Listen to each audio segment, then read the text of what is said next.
오늘 말씀을 통해 천국의 즐거움에 참여하시는 왕중의 모든 성도님들 되시길 간절히 소망합니다. 오늘 말씀은요, 마태복음에서 나오는 비유 중에 하나입니다. 비유라는 의미의 헬라어 파라볼레는요, 옆에를 뜻하는 전치사 파라와 노타, 던지자라는 뜻의 동사를 합한 것으로서 옆에 놓인 어떤 것을 의미하는 것이 바로 비유라는 뜻입니다. 그래서 비유는 들려주는 이야기를 넘어 하고자 하는 이야기를 잘 파악하는 것이 중요하죠. 예를 들어 꽃을 바라보기 위해 손가락을 이렇게 펼친다면 손가락에 집중하는 것이 아니라 손가락이 가리키고 있는 꽃을 보아야 한다는 것입니다. 결국 비유는요, 표면적으로 나타나는 이야기 너머에 있는 예수님께서 말씀해 주시고자 하는 목적을 잘 이해해내는 것이 중요한 것입니다. 오늘 말씀은 달란트 비유입니다. 그런 의미에서 달란트는 예수님이 하시고자 하는 목적이 아니라 그 너머에 달란트를 이용해서 하시고자 하는 하나님께서 우리에게 보여주시고자 하는 뜻이 숨겨져 있음을 우리가 찾아내야 한다는 것이죠. 성경 말씀을 온전히 이해하기 위해서는요, 전후 문맥을 잘 비교하면서 본문이 이야기하고자 하는 내용을 잘 살펴보아야 합니다. 오늘 본문의 말씀 앞장인 마태복음 24장에서 예수님은요, 재림에 대해서 다시 제자들에게 가르쳐 주십니다. 내가 진실로 너에게 말하노니 이 세대가 지나가기 전에 이 일이 다 이루리라. 천지는 없을지언정 내 말은 없어지지 아니하리라. 그러나 그날과 그때는 아무도 모르나니 하늘의 천사들도 아들들도 모르고 오직 아버지만 아시느니라 라고 말씀을 하십니다. 그때가 분명히 있는데 그것은 아무도 모른다는 것이죠. 하지만 더 중요한 것, 반드시 재림 예수님께서 오셔서 이 땅을 심판하신다라고 분명히 말씀해 주십니다. 이처럼 예수님께서는 반드시 임하게 될 심판의 날을 기억하라라고 제자들에게 말씀해 주고 계신 것이죠. 하나님이 정하신 때에 반드시 임하게 될 심판을 미리 준비하라라고 가르쳐 주고 계신다는 것입니다. 마태복음 24장 42절의 말씀입니다. 그러므로 깨어 있으라. 어느 날에 너희 주가 임할지는 너희가 알지 못함이니라 라고 말씀하십니다. 깨어 있으라라고 예수님께서는 분명히 말씀을 해주시죠. 누구나 심판의 날이 임하게 될 것이다. 그러니 그날을 위해서 준비하고 깨어 있으라라고 말씀해 주고 계신 것입니다. 초대교회는 이처럼 다시 오실 재림 예수님에 대한 신앙으로 살았던 자들이었습니다. 예수님이 오실 거야, 다시 부활하신 예수님께서 이 땅에 오실 거야 라는 믿음으로 살아갔던 자들인 것이죠. 그래서 초대교회 성도들은요, 마라나타의 신앙 고백이 있었습니다. 우리 주여 오시옵소서라는 다시 오실 예수님을 늘 기다리는 믿음으로 살았던 자들입니다. 자신들이 살아있을 때 예수님이 다시 오실 것이라는 믿음으로 하루하루 시간을 보내며 재림을 포기하지 않고 살아가는 자들이었습니다. 그런데 그 시간이 점점 늘어지고 또 매일마다 겪는 고난이 힘들어서 그들의 마음은 조금씩 흔들리게 됩니다. 오히려 시간이 지나면서 재림을 포기하는 사람들이 생기기도 했으며 반대로 이 땅의 삶이 무의미하다는 생각으로 재림만을 기대하는 신앙으로 나눠지게 됩니다. 이처럼 임박한 재림 신앙을 가진 사람들은요, 하루의 삶을 무의미하게 생각하며 최선을 다해 살아가지 않는 모습을 보여줍니다. 예수님은 이 두 부류의 사람들을 위해서 오늘 이 달란트 비유를 말씀해 주십니다. 예수님이 달란트 비유를 통해서 말씀하신 것은요, 다시 오시는 주님, 재림하시는 주님, 영광 중에 오시는 주님을 기다리면서 우리에게는 오늘을 살아가야 하는 큰 사명이 주어졌음을 이 달란트 비유를 통해서 말씀해 주시려고 하시는 것이죠. 결국 마라나타의 신앙을 가질 수 있는 임박한 재림만 강조하는 이들이 되지 말고 주님이 오시는 날까지 맡겨진 사명에 충실해야 함을 오늘 비유를 통해서 말씀해 주고 계시다는 것입니다. 예수님께서는 성도들이 예수님의 제자들을 기다리면서 무의도식하지 말고 자기에게 주어진 일에 끝까지 충실하게 살아갈 것을 분명히 말씀해 주시는 것이죠. 이처럼 예수님께서는 오늘을 살아가는 우리들에게도 재림 예수님을 기대하며 또 우리에게 주어진 오늘을 충실히 살아갈 것을 말씀해 주고 계신 줄로 믿으시기 바랍니다. 비유는요, 집을 떠나 멀리 여행을 가는 주인의 이야기로 시작이 되죠. 주인은 3명의 종에게 각각 달란트를 맡깁니다. 주인이 종들에게 맡길 이 달란트는 매우 큰 돈입니다. 한 달란트가 대략 6천 데나리온에 해당됩니다. 이 한 데나리온은 당시 일용직 노동자들의 하루 품삯이기에 한 달란트의 크기를 계산해 보면 노동자가 대략 17년간 받을 품삯을 주고 갔다는 것입니다. 이처럼 주인이 종들에게 맡기고 간 달란트는요, 가치로 어마어마한 큰 돈입니다. 한 달란트도 그러한데 종들에게 주는 달란트는 2달란트 또는 5달란트까지 받은 종들이 있다라고 말해 주고 있죠. 당시 이 비유를 들은 사람들은 어떠하였을까요? 오늘 비유에서는 주인이 종들에게 돈을 주었다는 이야기만 나오고 그 돈을 어떻게 사용하라라는 다른 용어는 나오지 않습니다. 주고 떠나간 것이죠. 그러다 보니 상상하지 못할 액수로 인해 의도치 않게 행복한 상상을 했을 것입니다. 그런 예로 이 비유는요, 달란트를 많이 가진 자가 많이 남기게 된다라는 마태복음 효과라는 것을 주장하게 했습니다. 노벨 경제학상을 수상한 미국 하버드 대학의 경영학 교수인 로버트 K. 머튼 박사는요, 마태복음 25장 29절의 말씀인 무릇 있는 자는 받아 풍족하게 되고 없는 자는 그 있는 것까지 빼앗기리라 라는 본문의 말씀을 가지고 마태복음 효과라는 이론을 주장하였습니다. 이 마태복음 효과는요, 누적 이득의 효과라는 말로 설명할 수 있습니다. 사회에서 가진 자는 더 많이 가지게 되고 적게 가진 자는 점점 더 적게 가질 수밖에 없다는 부익부 빈익분의 현상을 설명할 때 사용하였던 것이죠. 결국 마태복음 효과라는 말은 어떤 개인이나 집단 그리고 지역에서 어떤 분야에서 성공하며 앞서 나가면 그 장점과 강점이 점점 더 쌓여지면서 더 크게 성공하고 발전할 수 있다고 할 수 있는 많은 기회를 얻게 된다는 주장을 하게 됩니다. 성공은 더 큰 성공을 낳는다고 주장하게 된 것이죠. 이처럼 오늘 말씀을 달란트에 초점을 맞추면 예수님이 하시고자 하는 목적에서 벗어나게 됩니다. 이처럼 비유를 잘못 이해하게 되면요, 달란트를 가진 종에 초점을 맞추기보다는 우리의 관심은 달란트 또는 5달란트의 초점이 모여져 있게 된다는 것이죠. 마찬가지입니다. 여러분, 갑자기 1조가 생긴다면 무엇 하시겠습니까?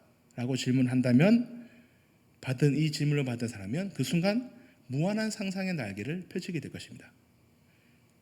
이 돈으로 집도 사고 차도 바꾸고 회사도 때려치우고 애들 학원도 강남으로 바꾸고 등등 전혀 필요 없는 상상을 자연스럽게 한다는 것이죠. 그러면서 정작 기억해야 할 종의 의무는 잊어버리게 된다는 것입니다. 달란트를 받은 종입니다. 우리가 바라보아야 할 것은 종에 있다는 것이죠. 오늘 말씀에서 우리가 집중해야 할 것은 15절에 나오는 각각 그 재능대로라는 말에 또한 집중을 해야 됩니다. 종들이 주인에게 받은 달란트는요, 각각 그 기준이 각 사람의 능력에 따라 나눠 주었다라고 분명히 말씀해 주십니다. 달란트는 그냥 주어진 것이 아니라 그 달란트를 책임질 수 있는 그 사람의 능력에 따라 주어졌다는 것이죠. 결국 달란트의 양은 그 사람의 능력에 따라 지불되었다고 할 때 달란트든 또는 데나리온이든 혹은 문화든 결국은 돈의 크기가 아니라 각 사람에게 주어진 능력이 온전하게 다 주어졌다라는 것에 그 의미가 있다는 것을 알아야 된다는 것입니다. 그리고 달란트는 돈의 크기에서 크기에서 우리의 시선이 벗어나 주인이 제자들에게 그들에게 알맞은 필요를 다 주고 떠났다는 것으로 우리가 온전히 이해해야 한다는 것이죠. 우리에게는 주님께서 주신 달란트가 온전하게 주어진 줄로 믿습니다. 모두에게는요, 각자에게 주어진 달란트가 있다는 거예요. 그리고 이제 이 비유가 달란트에서 우리의 초점이 벗어날 때 이 비유는 삶에 관한 것임을 깨닫게 해줍니다. 비유의 목적이 종들이 남긴 달란트의 손익에 있는 것이 아니라, 많이 남긴 것에 있는 것이 아니라 종들이 이 달란트를 어떻게 사용하였는지 그들의 삶에 집중하라라고 우리에게 가르쳐 주시고 있는 것이죠. 달란트를 주기만 하고 아무것도 명령하지 않은 주인은요, 떠난 뒤 종들의 삶을 보시면 제각각입니다. 첫 번째와 두 번째 종은 뭐라고 하죠? 가서 그것으로 장사하였다라고 말해줍니다. 16절과 17절인데요. 5달란트 받은 자는 바로 가서 그것으로 장사하여 또 5달란트를 남기고 2달란트 받은 자도 그같이 하여 또 2달란트를 남겼으되라고 이야기를 합니다. 첫 번째 종과 두 번째 종은 바로 가서 장사를 하였다라고 얘기합니다. 이것은 같이 동시에 일어나고 있는 일임을 우리가 알 수 있습니다. 가서라고 번역된 단어는 단순히 가다라는 의미도 있지만 행동하다, 살아내다라는 의미도 있습니다. 이처럼 16절과 17절이 말해주고 있는 것은요, 단순히 종들이 가서 장사했다라는 것으로 끝나는 것이 아니라 첫 번째 종과 두 번째 종은 주인이 준 돈을 가지고 살면서 그것으로 무엇을 했다라는 것을 말해주고 있다는 것이죠. 다시 말해서 예수님의 자녀로 살아가는 우리는 예수님의 것으로 살아가면서 예수님이 맡겨주신 그 무언가를 해야 하는 사람임을 말해주고 있다는 것입니다. 예수님께서는 이 달란트의 비유를 통해서 달란트의 크기를 보여주려고 하신 것이 아니라 종의 행동들을 바라보기를 원하고 계신 것이죠. 예수님이 말씀하신 달란트의 비유의 목적은요, 엄청난 돈을 가지고 열심히 일해서 2배의 이윤을 남긴 종들에게 돌아오는 혜택을 부러워하는 것에 목적이 있지 않습니다. 오늘 말씀은 종들이 보여준 행동에 우리의 초점이 맞춰져야 한다는 것이죠. 왕조 성도 여러분, 종은 뭐 하는 사람일까요? 종은 주인을 위해 열심히 일하는 자들입니다. 이것이 종이 가져야 할 목적이라는 것이죠. 오늘 예수님께서 다시 돌아올 주인을 통해서 결국 주인의 즐거움에 참여하는 종은 어떠한 인생을 살아가야 하는지를 가르쳐 주십니다. 달란트의 크기에 우리의 초점을 맞추는 것이 아니라 종과 주인의 관계, 주인이 없는 상황에서 이 종이 어떻게 살아갔는지를 바라보게 하시며 우리에게도 예수님이 없는 제자들에게도 예수님이 없을 때 우리의 삶을 어떻게 살아가야 하는지를 가르쳐주고 계시다는 것이죠.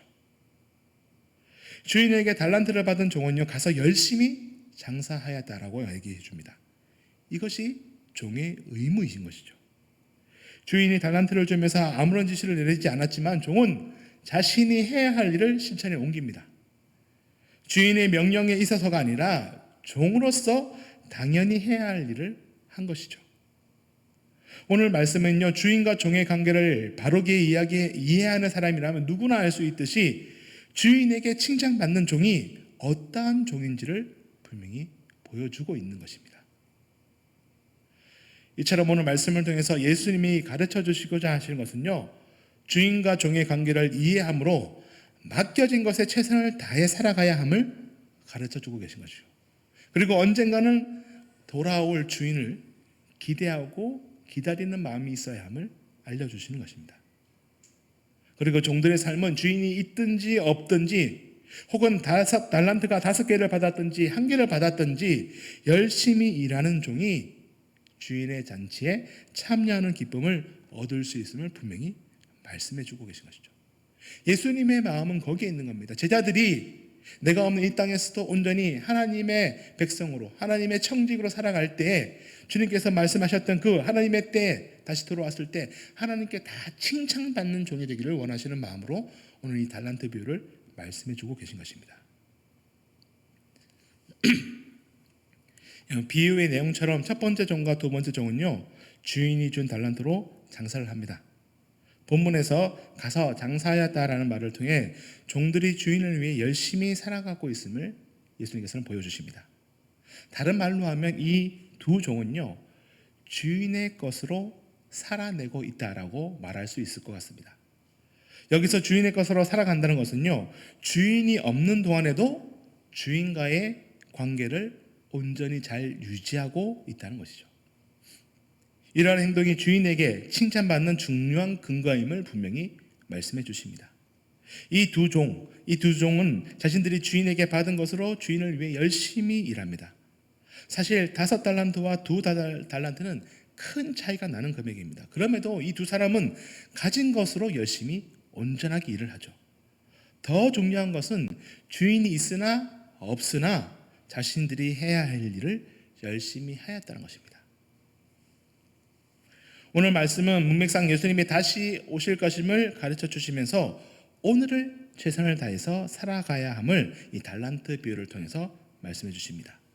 가서 장사한 종, 주인이 있던 없던 열심히 일한 종, 그런 의미에서 5달란트를 받은 사람이나 2달란트 또는 1달란트를 받은 사람은 주인이 주신 능력으로 오늘을 열심히 살아갈 의무가 주어졌음을 분명히 가르쳐 주죠. 그리고 언젠가는 주인이 여행에서 돌아오듯 재림하시는 예수님께 우리의 삶의 열매를 내어드려야 할 때가 있음을 분명히 가르쳐 주십니다.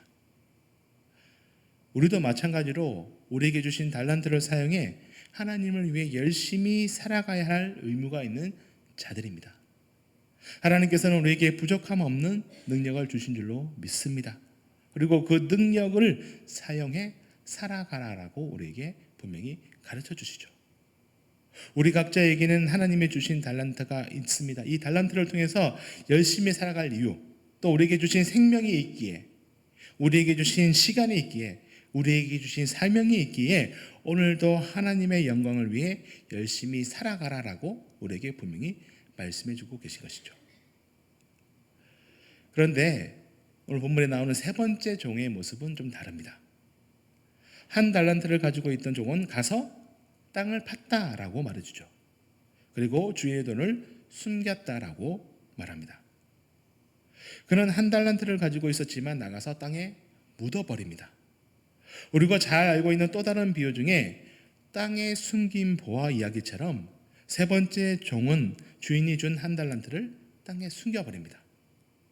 그러나 숨긴 보화를 발견하지 않으면 아무런 의미가 없는 것처럼 이 묻어둔 달란트는 땅속에서 아무런 일을 하지 않습니다. 결국 세 번째 종이 땅에 1달란트를 묻어둠으로 1달란트와 이 종의 그 관계에서는 아무 일이 일어나지 않는 것이죠. 다시 말해 세 번째 종은 1달란트로 살지 않았음을 분명히 보여줍니다. 다른 말로 하면 그는 주인과 관계를 온전히 이어가지 못하는 자라고 우리에게 분명히 보여주시죠. 결국 종이지만 주인과 관계없는 자가 되고 맙니다. 오늘 달란트 비유는 이 두 부류의 첫 번째 종과 두 번째 종 그리고 세 번째 종 이 두 부류의 서로 다른 종들의 삶을 보여준 뒤 각각의 종들이 돌아온 주인 앞에 세우게 되죠. 주인에게 받은 달란트를 2배 남긴 첫 번째 종과 두 번째 종은 주인의 큰 칭찬을 받게 됩니다. 그 주인이 이르되 잘하였도다 착하고 충성된 종아 내가 적은 일에 충성하였음에 내가 많은 것을 내게 맡기리니 내 주인의 즐거움에 참여할지어다 하고 라고 말합니다. 주인은 종들에게 어떤 요구도 하나 하지 않았지만 가서 장사한 종들은요 신실하다는 평가를 받았고 그들은 앞으로 주어질 더 많은 것을 주인에게 약속받게 됩니다. 그리고 더 중요한 것은요 그 착하고 신실한 종들에게 내린 주인의 마지막 명령입니다. 뭐라고요? 내 주인의 즐거움에 참여할지어다 라고 명령하죠. 주인은 첫 번째 종과 두 번째 종에게 자신과 같은 기쁨을 누리라고 명령을 합니다. 이 고대 사회에서 종과 주인의 위계질서는요 넘어갈 수 없는 상황이었습니다. 종은 기본적으로 주인의 재산 목록에 들어있는 존재입니다. 그러다 보니 종을 인간으로 취급하는 이는 상상할 수 없는 일이었습니다. 그런 종을 이제 주인과 함께 식사할 수 있는 주인의 즐거움에 참여하는 자가 되게 하시죠. 종에게 있어서 주인의 기쁨에 참여하는 것 이상의 복은 없었습니다. 이 명령은 이제 주인과 종의 관계는 사라지고 모든 것을 함께 할 수 있는 자가 된 근본적으로 존재의 변화가 일어났음을 분명히 알려주려고 있는 것입니다. 예수님께서는 이처럼 종으로 사랑하는 우리를 하나님의 자녀 되게 하시는 은혜를 베풀어 주십니다. 그리고 이 세상에서 힘있게 살아갈 수 있도록 각자에게 달란트를 선물해 주시고 우리가 가진 이 달란트, 하나님의 영광을 위해 사용할 수 있는 자유까지도 허락해 주십니다. 우리에게 주어진 이 자유를 통해 하나님께 칭찬받을 수 있는 자가 될 수도 있지만은 책망받을 수 있는 자가 될 수 있음을 가르쳐 주시기 위해 예수님께서는 우리에게 달란트 비유를 말씀해 주고 계신 것이죠. 선택은 우리에게 있음을 분명히 가르쳐 줍니다. 첫 번째 종과 두 번째 종의 삶을 살아갈 것인지 아니면 세 번째 종의 삶을 살아갈 것인지를 우리에게 자유로이 맡겨주시고 계시다는 것이죠. 달란트를 열심히 일한 종들은 이제 주인의 즐거움에 참여하는 자가 되었습니다. 종에서 주인의 즐거움에 참여하는 자가 된 것이죠. 종들이 이처럼 주인의 즐거움에 참여하는 자가 될 수 있었던 것은 주인이 맡기고 간 달란트를 사용해 주인이 없는 사이에서도 열심히 장사하여 이윤을 남긴 것이 주인의 마음에 만족시켰다는 것을 분명히 보여줍니다. 이 주인의 만족은 그들의 위치를 변화시켜주죠. 종에서 주인과 함께하는 자로 변화시켜줍니다. 그러나 이 세 번째 종은요, 이 기쁨을 누리지 못합니다. 똑같이 받은 달란트가 있음에도 불구하고 주인에게 책망받는 자가 되었다는 것이죠.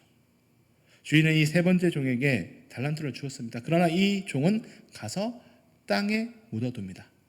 아무것도 하지 않고 그러므로 아무 일도 일어나지 않았던 것입니다. 결국 주인이 여행에서 돌아왔을 때 이 종의 모습은 악하고 게으른 종으로 책망받게 되는 모습을 보게 됩니다. 세 번째 종은요, 첫 번째 종과 두 번째 종과 달리 주인의 기쁨에 참여하지 못하고 결국은 바깥 어두운 데로 쫓겨나게 됩니다. 그리고 그 주인과 상관없는 자가 되고 만 것이죠. 오늘 말씀을 통해서 우리가 먼저 기억해야 할 것은 종들의 행동입니다. 달란트를 받은 종은요, 가서 바로 장사합니다. 그리고 주인이 들어왔을 때 남긴 것을 내어드리는 충성된 모습을 보여주죠. 아직도 달란트의 많고 적음 때문에 고민하십니까? 아직도 불안하고 게으름으로 주인이 맡긴 사명에 소극적이십니까? 아니면 코로나 때문에 우리에게 있던 이 열정을 땅에 묻어두고 계시지는 않으십니까? 우리는 달란트를 가진 종들입니다. 성도들은 하나님이 허락하신 능력으로 살아가는 자들입니다. 이 능력은 2배의 결실을 맺게 하는 능력이 있는 줄로 믿습니다. 복음의 달란트는요, 새 생명을 잉태하는 능력이 있는 줄로 믿으시기 바랍니다. 봉사의 달란트는요, 예수님의 사랑을 보여주는 능력이 있는 줄로 믿습니다. 나눔의 달란트는요, 이 땅에 하나님의 나라를 맛보게 하는 능력이 있는 줄로 믿습니다. 맡겨진 사명을 온전히 감당할 때 주인의 기쁨에 참여하는 종처럼 주님이 다시 오실 그때에 주님이 열어주시는 천국 즐거움에 다 참여하는 천국 백성들이 되시기를 간절히 소망합니다. 그 기쁨, 이 땅에서도 하나님의 능력인 사랑과 봉사와 나눔과 섬김의 삶을 살아갈 때 누리게 될 줄로 믿습니다. 하루하루 천국의 기쁨으로 살아가시는 왕중의 모든 성도님들 되시기를 간절히 축복합니다. 기도하시겠습니다.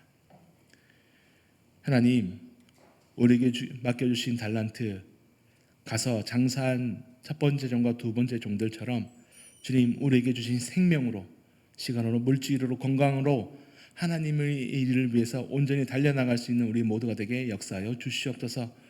주님, 우리에게 맡긴 소명이 있는 줄로 믿습니다. 주님이 언제 오실지 모르지만 그때를 위해 열심히 기대하는 마음으로 살아가기 인도하여 주시고, 이 땅에서도 하나님의 삶을 살아갈 때 천국을 맛볼 수 있는 귀한 천국 백성들 되게 역사하여 주시옵소서. 주님, 이제 주님께 달려나가기를 소망합니다.